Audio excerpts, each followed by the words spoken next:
Assalamualaikum warahmatullahi wabarakatuh. Kami dari kelompok 10 yang beranggotakan Yayang Ratna Juwita Permatasari, NPM 1750354, Fatira Nurhaliza Fauziah, NPM 1750366, Rizna Hafizah Rahmadianti, NPM 1750368, dan Hasna Raihan Kamilah dengan NPM 1850351. Kami akan menjelaskan materi tentang ilmu ma'ani. Pokok bahasan dalam ilmu ma'ani yang akan kami bahas ada yang pertama ilmu ma'ani, yang kedua izaz, yang ketiga musawaf, dan yang keempat itnab.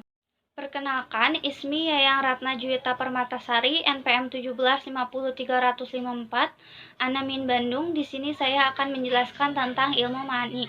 Kata ma'ani adalah bentuk jamak dari kata makna. Secara leksikal, kata ma'ani berarti maksud atau arti. Para ilmu ahli ma'ani mendefinisikannya sebagai pengungkapan melalui ucapan tentang sesuatu yang ada dalam pikiran, atau disebut juga gambaran dari pikiran. Sedangkan menurut istilah, ilmu ma'ani adalah ilmu untuk mengetahui hal ihwal bahasa Arab yang sesuai dengan tuntutan situasi dan kondisi. Hal ihwal bahasa Arab di sini adalah model susunan kalimat dalam bahasa Arab, seperti takdim atau takhir, yaitu 7 lafaz yang diucapkan sebagai permulaan atau akhiran. Kemudian ada Marifah, yaitu isim yang menunjukkan makna yang sudah tentu. Lalu ada nakirah, yaitu isim yang menunjukkan makna yang belum jelas atau tidak tentu, dan lain sebagainya. Kemudian, situasi dan kondisi yang dimaksud di sini adalah mukhotob atau orang yang diajak bicara, seperti keadaan mukhotob yang tidak mengetahui informasi, atau mukhotob yang ragu-ragu atau mengingkari informasi yang ada. Ilmu ma'ani terbagi menjadi dua. Yang pertama ada kalam khobar, dan yang kedua ada kalam insya. Pengertian kalam kabar menurut Ummah dan kawan-kawan tahun 2020 halaman 420. Kalam kabar adalah kalimat yang pembicaraannya dapat dikatakan sebagai orang yang benar atau dusta dilihat dari zatnya. Menurut Barus tahun 2020 halaman 11-12 menjelaskan kalam kabar adalah kalimat yang pembicaranya dapat dikatakan sebagai orang yang benar apabila sesuai dengan kenyataan dan pembohong apabila berlainan dengan kenyataan. Kemudian, menurut Zainuddin dan Nurbayan tahun 2007 halaman 55-57, kabar adalah pembicaraan yang mengandung kemungkinan benar atau bohong, semata-mata dilihat dari pembicaraannya itu sendiri. Jadi, dapat disimpulkan bahwa kalam kabar ini adalah kalimat yang ditentukan oleh pembicaraannya. Bila seseorang menyampaikan sesuatu sesuai dengan kondisi yang ada, maka pembicaraan itu benar. Dan sebaliknya, bila seseorang itu berbicara tidak sesuai dengan kondisi yang nyata, maka pembicaraannya itu adalah bohong. Di sini ada contoh kalam kabari. Qala talibu lan yahduro ustazu Ahmadu fil munaqashah godan. Ucapan mahasiswa di sini bisa dikategorikan kalam kabari. Setelah mahasiswa tersebut mengucapkan kalimat itu, kita bisa melihat apakah ucapannya itu benar atau salah. Jika ternyata Ustadz Ahmad keesokan harinya tidak datang, maka ucapan mahasiswa tersebut adalah benar. Dan sebaliknya, jika Ustadz Ahmad datang ke perkuliahan esok harinya, maka pembicaraannya itu adalah dusta atau salah. Setiap ungkapan yang dituturkan oleh seseorang pasti mempunyai tujuan tertentu. Nah, tujuan kalam kabar terbagi menjadi dua. Yang pertama ada faidah al-khabar, dan yang kedua ada lazim al-faidah. Tujuan kalam kabar pertama faidah al-khabar. Faidah al-khabar adalah suatu kalam kabari yang diucapkan kepada orang yang belum tahu sama sekali isi perkataan itu. Contohnya di sini ada karena Umar bin Abdi aji saya kuzu min baiti mali sayaan wala yazi ala nafsi minal goi jirhaman. Maksud dari perkataan ini adalah mutakalim yaitu pembicara ingin memberitahu kepada Muhotob, yaitu orang yang diajak bicara, bahwa Umar bin Abdul Aziz tidak pernah mengambil sedikit pun harta dari Baitul Mal. Mutakalim berpraduga bahwa Muhotob tidak mengetahui hukum yang ada pada kalimat tersebut. Tujuan kalam khobar yang kedua ada lazim al-faidah. Lazim al-faidah adalah suatu kalam kabari yang diucapkan kepada orang yang sudah mengetahui isi dari pembicaraan tersebut, dengan tujuan agar orang itu tidak mengira bahwa si pembicara tidak tahu. Contohnya ada jahabta ilal jami'ah muta'akhiran. Selain kedua tujuan utama kalam khobar sebelumnya, terdapat juga tujuan-tujuan lain dari kalam khobar. Pertama, istirham, yaitu minta dikasihi. Dari segi bentuknya, kalam ini berbentuk khobar atau berita. Akan tetapi, dari segi tujuannya, mutakalim ingin dikasihi oleh muhotob. Contoh kalam kabari dengan tujuan istirham adalah doa Nabi Musa yang dikutip dalam Al-Quran, yaitu Roba ini lima angsalta ilaya min khairil fakir, yang artinya, Tuhanku, aku ini sangat membutuhkan kebaikan yang Engkau berikan padaku. Yang kedua ada izhar al-dofi, yaitu memperlihatkan kelemahan, seperti doa Nabi Zakaria dalam Al-Quran, yaitu Roba inna wa ana adhomu mina wasta'ala rosyu syaiban, yang artinya, Tuhanku, sesungguhnya aku telah lemah tulangku dan kepalaku telah dipenuhi uban. Yang ketiga ada izhar al-tahasur, yaitu memperlihatkan penyesalan, seperti doa Imran bapaknya Maryam yang dihikayatkan dalam Al-Quran, yaitu Rabbaina wadhotuha unsya wallahu a'lamu bima wado'at. Artinya, Tuhanku, aku telah melahirkan ia wanita dan Allah mengetahui apa yang ia lahirkan. Yang keempat ada afah, yaitu sombong, seperti perkataan Amru bin Kalsum, yaitu Izabala golfi Tomulana sobi takhorolaku zabairu sejidina. Artinya, jika seorang anak kami telah lepas menyusu, semua orang sombong akan tunduk menghormatinya. Yang kelima, ada dorongan bekerja keras. Dari segi bentuk dan isinya, kalam ini bersifat khobari, yaitu pemberitahuan. Akan tetapi, maksud mutakalim mengucapkan ungkapan tersebut agar mukhotob bekerja keras. Contoh, kalam kabari untuk tujuan ini adalah surah Thohir bin Husain kepada Abbas bin Musa al-Hadi yang terlambat membayar upeti. Bismillahirrahmanirrahim. Assalamualaikum warahmatullahi wabarakatuh. Ismi Hasnarihan Kamila, Ana min Cimahi. Kali ini saya akan menjelaskan tentang macam-macam khobar. Yang pertama ada mukhotob yang belum tahu apa-apa.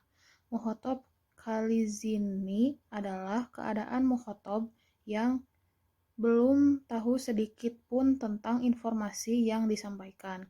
Mukhotob diperkirakan akan menerima dan tidak ragu-ragu tentang informasi yang disampaikan. Oleh karena itu, tidak diperlukan taukid dalam pengungkapannya. Contohnya ada di dalam slide. Lalu yang kedua ada mukhotob ragu-ragu. Jika mukhotob diperkirakan ragu-ragu dengan informasi yang kita sampaikan, maka perlu diperkuat dengan taukid. Keraguan mukhotob bisa disebabkan dia mempunyai informasi yang berbeda dengan informasi yang kita sampaikan, atau karena keadaan mukatalim yang kurang meyakinkan. Contohnya seperti yang ada di dalam slide. Lalu yang terakhir ada mukhotob yang menolak. Kadang juga terjadi mukhotob yang secara terang-terangan menolak informasi yang kita sampaikan. Penolakan tersebut mungkin terjadi karena informasi yang kita sampaikan bertentangan dengan informasi yang dimilikinya, serta keinginan yang diyakinkannya. Hal ini juga bisa terjadi karena dia tidak mempercayai kepada kita. Untuk itu diperlukan ada taukid lebih dari satu untuk memperkuat pernyataannya. Contohnya ada dalam slide. Lalu ada penyimpangan dalam khabari. Kalam talibi digunakan untuk mukhotob hali al-zini. Contohnya pada Quran surat Hud ayat 37. Yang artinya, dan janganlah kau bicarakan kepadaku tentang orang-orang zalim itu. Sesungguhnya mereka itu akan ditenggelamkan. Pada ayat di atas, mukhatabnya adalah Nabi Nuh. Ia sebagai hali azimi karena ia pasti menerima apa yang Allah putuskan. Namun, di sini Allah menggunakan taukid, seolah-olah Nabi Nuh ini ragu. Hal ini dilakukan untuk memperkuat suatu pernyataan. Lalu contoh yang lain ada dalam Quran surah Yusuf ayat 53, yang artinya, dan aku tidak akan membebaskan diriku dari kesalahan, karena sesungguhnya nafsu itu menyeluruh kepada kejahatan. Lalu yang kedua ada kalam ibtidai digunakan untuk mukhatab inkari. Contohnya pada Quran surat Al-Baqarah ayat 163. Dan Tuhanmu adalah Tuhan yang Maha Esa. Pada ayat di atas, Allah menggunakan kalam khobari ibtidai, yaitu untuk menggunakan taukid. Padahal mukhatabnya adalah orang-orang kafir yang ikrar. Pertimbangan penggunaan kalam ibtidai untuk mukhatab ingkari adalah karena di samping orang-orang kafir itu telah ada bukti yang dapat mendorong mereka untuk beriman. Oleh karena itu, keingkaran mereka tidak dijadikan dasar untuk menggunakan keungkapan penegasan dengan taukid. Sekian presentasi dari saya. Terima kasih. Wassalamualaikum warahmatullahi wabarakatuh. Assalamualaikum warahmatullahi wabarakatuh. Ismi Rizna Pinjar Rahmadianti, Ana min Rangkas Bitung, Banten. Saya akan memaparkan materi tentang kalam insya. Kata insya'i adalah bentuk masdar dari kata ansya. Secara leksikal, kata tersebut bermakna membangun, memulai, kreasi, asli, menulis, dan menyusun. Kalam insya terbagi dalam dua jenis. Yang pertama ada kalam insya tolabi, dan yang kedua ada kalam insya ghair tolabi. Kalam insya tolabi menurut pakar balaghah, kalam insya tolabi adalah sesuatu kalam yang menghendaki adanya suatu tuntutan yang tidak berwujud ketika kalam itu diucapkan. Sedangkan kalam insya ghair tolabi ini tidak termasuk ke dalam bahasan ilmu ma'ani. Amar secara bahasa terambil dari kata masdar, yaitu ya'mar, yang artinya perintah. Sedangkan menurut istilah, menuntut dilaksanakannya suatu pekerjaan oleh pihak yang lebih tinggi kepada pihak yang lebih rendah. Ada 4 sighah yang bisa digunakan dalam menyusun suatu kalam amar. Yang pertama adalah fi'il amar. Semua kata kerja yang bersighah fi'il amar termasuk kategori tolabi. Contohnya yang artinya ambillah kitab itu dengan kuat. Yang kedua ada fi'il mudhari yang disertai lam amar. Maknanya sama dengan amar, yaitu perintah. Contohnya yang artinya hendaklah berinfak ketika dalam keleluasaan. Yang ketiga ada isim fi'il amar. Kata isim yang bermakna fi'il amar, yaitu kata kerja, termasuk sighah yang membentuk kalam insya'i tolabi. Contohnya, yang artinya, mari melaksanakan sholat, mari menuju kemenangan. Yang keempat, yaitu masdar pengganti fi'il. Masdar yang posisinya berfungsi sebagai pengganti fi'il yang dibuang bisa juga bermakna amar. Contohnya, artinya berusahalah pada hal-hal yang baik. Dari keempat sighah tersebut, makna pada dasarnya adalah perintah dari yang lebih atas kepada yang lebih rendah. Beberapa makna amar yang keluar dari makna aslinya yaitu doa, iltimas yang artinya menyuruh yang sebaya, tamani artinya berangan-angan, tahdid artinya ancaman, ta'ziz artinya melemahkan, taswiyah artinya menyamakan, takhyir artinya memilih, dan ibahah membolehkan.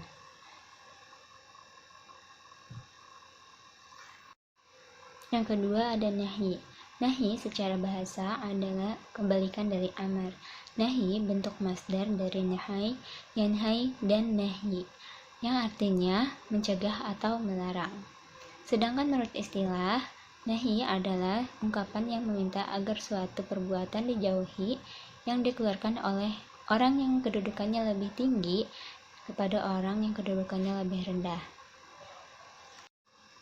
Terdapat contoh dari nahi, yang artinya, dan janganlah kamu mendekati zina. Zina itu sungguh suatu perbuatan keji dan suatu jalan yang buruk. Pada ungkapan tersebut terdapat kata ungkapan yang bermakna larangan. Selanjutnya ada istifham. Kata istifham merupakan bentuk masdar dari kata istifham. Secara leksikal, kata tersebut bermakna meminta pemahaman atau pengertian. Secara istilah, istifham bermakna menuntut pengetahuan tentang sesuatu. Kata-kata yang sering digunakan untuk istifham adalah alif, hal, ma, man, mata, ayana, kaifa, ayan, kama, aya, anai. Istifham ini terdapat contoh, yang artinya sesungguhnya kami telah menurunkan Al-Quran pada malam kemuliaan. Dan tahukah kamu apa malam kemuliaan itu? Yang keempat, ada tamani. Kalimat tamani ini adalah berangan-angan, yaitu kalimat yang berfungsi untuk menyatakan keinginan terhadap sesuatu yang disukai, tetapi tidak mungkin untuk dapat meraihnya. Seperti, ingin rasanya kami memiliki apa yang diberikan kepada Qarun, sesungguhnya dia benar-benar memperoleh keberuntungan yang besar. Dalam terminologi ilmu balaghah, tamani adalah menuntut sesuatu yang diinginkan, akan tetapi tidak mungkin terwujud. Ketidakmungkinan terwujudnya sesuatu itu bisa terjadi karena mustahil terjadi, atau juga sesuatu yang mungkin akan tetapi tidak maksimal dalam mencapainya. Tamani juga ada pada ungkapan yang mungkin terwujud, bisa terwujud, akan tetapi tidak bisa terwujud karena tidak berusaha secara maksimal. Dalam Al-Quran, Allah berfirman yang artinya, aduh seandainya kami dikaruniai harta seperti Qarun. Yang terakhir ada nida. Secara leksikal, nida artinya panggilan. Sedangkan terminologi ilmu balaghah, nida adalah tuntutan mutakalim yang menghendaki seseorang agar menghadapinya. Huruf-huruf nida ada 8, yaitu hamzah, ai, ya, ai, aya, haya, dan wa. Sekian pemaparan materi dari saya. Terima kasih. Wassalamualaikum warahmatullahi wabarakatuh. Bismillahirrahmanirrahim. Assalamualaikum warahmatullahi wabarakatuh. Ismahuli an u'arifakum ala nafsi. Ismi Kamil Fathira Nurhaliza Fauziyah, Ana min Majalengka. Pada presentasi kali ini, saya akan melanjutkan pemaparan materi mengenai cabang dari ilmu ma'ani, yaitu ada musawah, ijaz, dan itnab. Yang pertama, musawah. Kamim dan Subakir 2018 halaman 98 menyebutkan, musawah adalah mengemukakan maksud hati dengan ungkapan yang sesuai dengan panjang pendeknya maksud atau makna itu sendiri. Atau dengan kata lain, musawah merupakan bentuk menyampaikan suatu ungkapan atau makna yang dikehendaki dengan suatu ungkapan yang sama. Artinya, kalimat musawah ini tidak begitu susah untuk dipahami oleh para pendengar. Adapun contoh kalimat musawah tertulis di dalam Al-Quran surah Al-An'am ayat 68 yang berbunyi A'udzubillahi minasyaitonirrajim. Bismillahirrahmanirrahim. Wa idza ra'aital ladzina yakhuduna fi ayatina fa'rid anhum. Artinya, apabila engkau yang dalam hal ini Nabi Muhammad SAW melihat orang-orang memperolok-olokkan ayat-ayat kami, fa'rid anhum, maka tinggalkanlah mereka. Dari ayat ini kita dapat mengetahui bahwa ayat ini menunjukkan suatu makna yang jelas sehingga siapapun dapat memahami maksud dari ayat tersebut. Jadi, jika ungkapan yang dikemukakan sebanding dengan pengertian yang dimaksudkan, maka itu disebut dengan musawah. Yang kedua ada izaz. Secara harfiah, izaz artinya singkat. Menurut Muhsin dan Wahab dalam Sagala 2016 halaman 137, izaz adalah menguraikan isi hati dengan mendatangkan pengertian yang banyak menggunakan redaksi yang pendek tetapi cukup memadai. Izaz diperbolehkan selama masih sesuai dengan tujuan yang dimaksud, dan memang ada beberapa alasan, misalnya untuk meringkas, memudahkan menghafal, dan terbatasnya kesempatan. Kamim dan Subakir 2018 halaman 87. Jadi, jika ungkapan yang dikemukakan lebih sedikit daripada pengertian yang dimaksudkan, maka itu adalah izaz. Adapun contoh izaz terdapat dalam firman Allah Subhanahu wa taala yang berbunyi Bismillahirrahmanirrahim. Walakum fil qisasi hayatu ya ulil albabi la'allakum tattaqun. Artinya, dan dalam kisos itu ada jaminan kelangsungan hidup bagimu, hai orang-orang yang berakal, supaya kamu bertakwa. Ungkapan yang digunakan pada ayat tersebut lebih ringkas daripada pengertian yang dikandungnya. Adapun kandungan dari ayat tersebut yaitu mengandung pengertian yang luas, yang mana jika seseorang telah sadar jika ia membunuh tentu akan dibunuh, ia akan tercegah untuk membunuh. Dengan demikian, ia akan memelihara hidupnya sendiri juga hidup orang lain. Sebab kata orang Arab, dengan hukuman kisos atau dibunuh balas akan meniadakan pembunuhan. Karenanya, selanjutnya ada pembagian izaz. Dalam Kamim dan Subakir 2018 halaman 87, izaz terbagi menjadi dua. Yang pertama, izaz qasri, dan yang kedua, izaz hazfi. Izaz qasri yaitu ungkapan yang lebih ringkas daripada kandungan makna yang cukup panjang tanpa ada yang dibuang. Contohnya dapat dilihat kembali pada Quran Surah Al-Baqarah ayat 179. Dan yang kedua ada izaz hadfi, yaitu ungkapan yang lebih ringkas daripada kandungan makna yang cukup panjang dengan sedikit mengadakan pembuangan yang tidak sampai merusak makna yang dimaksud, dan selama terdapat tanda-tanda atau qarinah baik lafzi maupun maknawi. Pembuangan yang dimaksud yang pertama ada pembuangan satu huruf, seperti firman Allah Subhanahu wa taala dalam surah Maryam ayat 20 yang berbunyi walam aku bagiya. Pada ungkapan ayat ini, tepatnya pada lafaz aku ada huruf yang dibuang, yaitu nun yang asalnya walam akum bagiya, artinya dan aku bukan pula seorang pezina. Yang kedua, ada pembuangan isim yang dimudofkan. Artinya, mudof di sini boleh dibuang atas mudof ilaihnya. Contohnya terdapat dalam surah Al-Hajj ayat 78 yang asalnya berbunyi wajahidu fi sabilillahi haqqa jihadih. Nah, lafaz sabil di sini merupakan mudof dan Allahi merupakan mudof ilaih.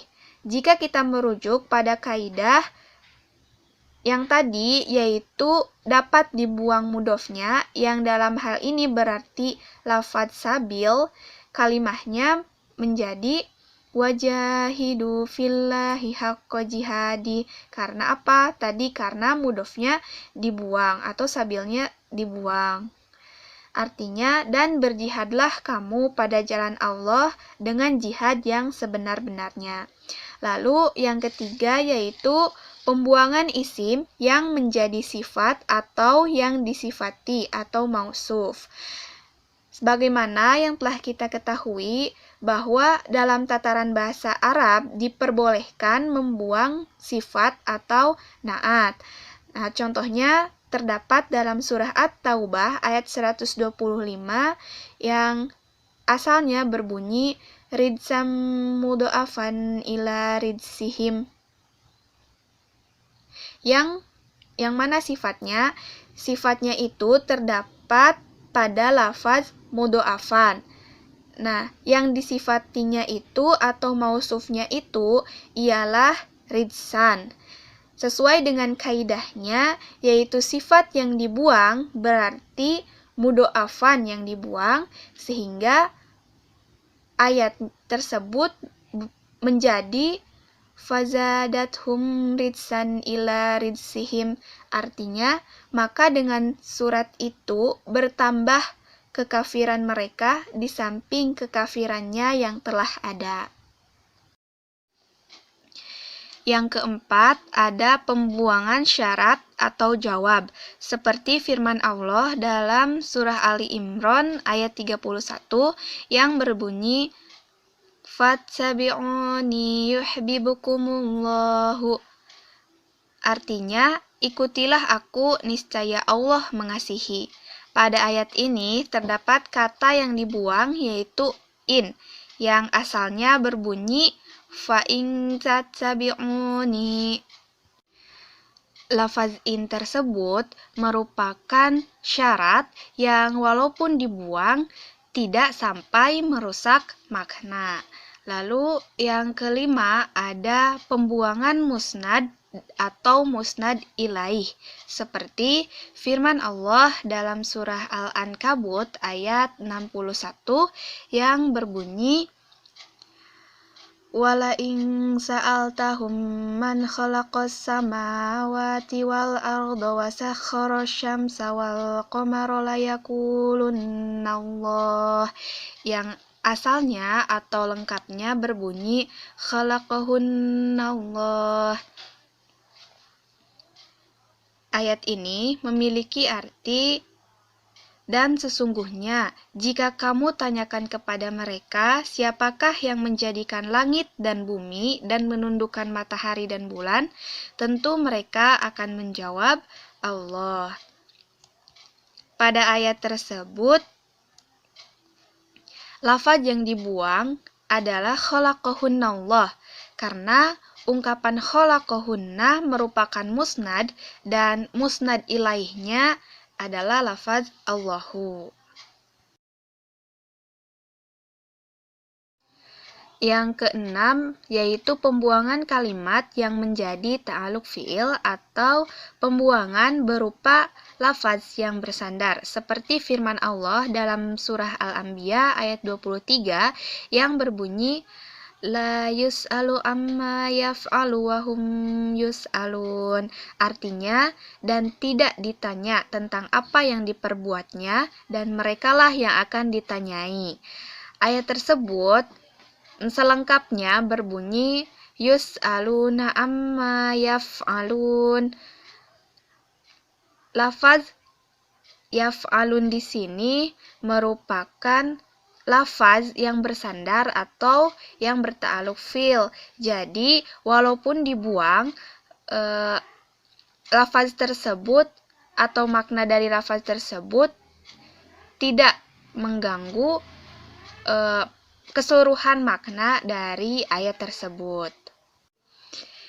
Yang ketujuh yaitu pembuangan satu atau beberapa jumlah, seperti firman Allah dalam surah Yusuf ayat 45-46 yang berbunyi fa'arsilun yusufu ayyuhas siddiqu. Pada ayat ini terdapat pembuangan beberapa jumlah yang mestinya berbunyi fa'arsiluni ila Yusufu li'asta'birahu ru'ya fa'arsaluhu fa'atahu wa qala lahu ayyuhas siddiqu. Artinya, maka utuslah aku kepadanya. Setelah pelayan berjumpa dengan Yusuf, dia berseru, Yusuf, hai orang yang amat dipercaya. Lalu, cabang ilmu ma'ani yang selanjutnya yaitu itnab. Kamim dan Subakir 2018 halaman 91 menyatakan itnab adalah ungkapan yang sangat panjang dari makna yang sangat pendek karena adanya tujuan, seperti menguatkan dan mengokohkan makna, menetapkannya, serta memperjelas pengertian. Jadi, itnab ini memiliki konsep suatu ungkapan yang dikemukakan lebih panjang daripada pengertian yang dimaksudkan, selama terdapat kegunaan atau faidah. Contoh itnab terdapat dalam Quran Surah Maryam ayat 4 yang berbunyi, Bismillahirrahmanirrahim. Qala rabbi inni wahanal azmu minni washta'ala ra'su syaiba. Ayat ini menceritakan Nabi Zakaria yang berdoa, Ya Tuhanku, sesungguhnya tulangku telah lemah dan kepalaku telah dipenuhi uban. Maksud dari ayat ini, walaupun ungkapannya panjang, tetapi makna yang dimaksudkan itu pendek, yaitu Nabi Zakaria sudah memasuki usia yang tua. Akan tetapi itnab ini tadi harus disertai dengan faidah. Maka apabila itnab tidak disertai dengan faidah, disebutlah dengan tatwil. Tatwil itu memperpanjang suatu kalimat tanpa faidah.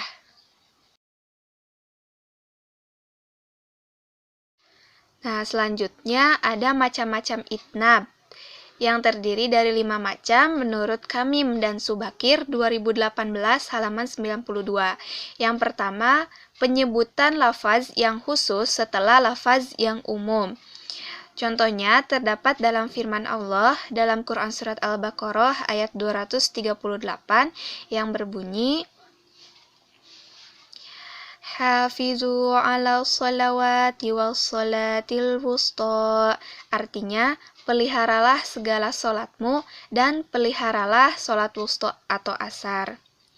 Ayat ini dimaksudkan untuk mengingatkan bahwa sesuatu yang khusus, yang dalam hal ini sholat wusta, lebih utama daripada yang umum atau sholat, sehingga keduanya memakai ungkapan yang berbeda dan seakan-akan merupakan sesuatu yang lain dari sebelumnya. Lalu yang kedua, penyebutan lafaz umum setelah lafaz yang khusus.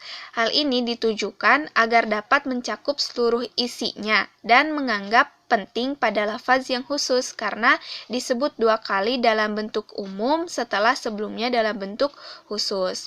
Contohnya terdapat dalam firman Allah, Quran Surah Nuh ayat 28 yang berbunyi, Rabbighfirli wali walidayya waliman dakhala baitiya mu'minan walil mu'minina wal mu'minat. Artinya, ya Tuhanku, ampunilah aku, ibu bapakku, orang yang masuk ke rumahku dengan beriman, dan semua orang yang beriman, laki-laki dan perempuan. Lalu yang ketiga, yaitu penjelasan setelah ada kesamaran.